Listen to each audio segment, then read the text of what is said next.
ये कहानी है एक छोटे से गांव कालापुर की, जहां इस साल गर्मी कुछ ज्यादा ही बेरहम निकली थी।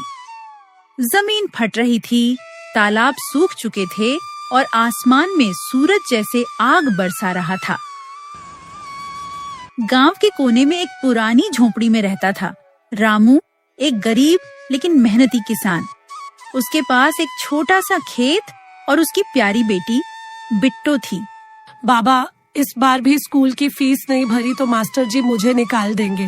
बिट्टू, तेरा बाबा सूरज से भी लड़ सकता है, तेरी पढ़ाई नहीं रुकेगी। खेतों में दरारें पड़ चुकी थीं। कुएं का पानी दिन पर दिन नीचे जा रहा था। गांव में अन्न नहीं था, सिर्फ सूखा और चिंता थी। रामू, अब क्या करेगा? तेरे खेत में तो तिनका भी नहीं उग रहा। अभी उम्मीद बाकी है, जब तक सांस है कोशिश करता रहूंगा। हर सुबह जब सूरज निकलता, रामू अपने सूखे खेत में चला जाता। मिट्टी को निहारता, हल चलाता और फिर हाथ जोड़कर आसमान की ओर देखता।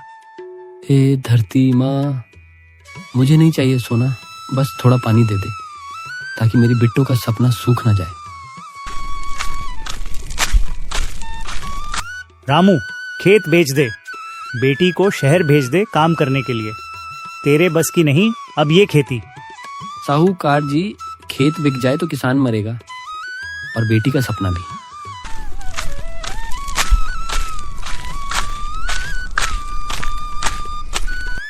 बाबा, आप कहो तो मैं स्कूल छोड़ दूं। कभी नहीं।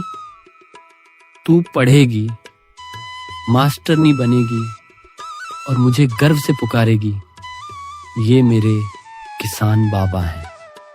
एक शाम जब रामू खेत में अकेले बैठा था, आसमान में काले बादल घिरे। लोग घरों में भागे, पर रामू वहीं बैठा रहा, आंखें बंद की।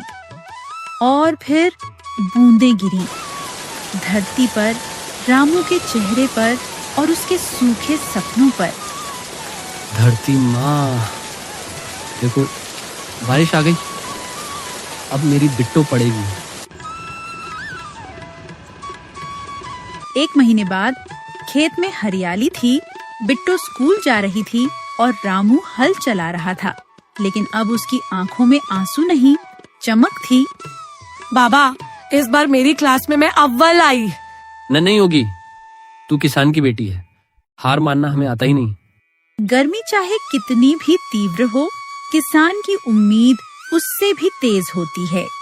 अगर इरादा सच्चा हो और मेहनत ईमानदार, तो बारिश भी झुक जाती है और सपने भी खिल जाते हैं।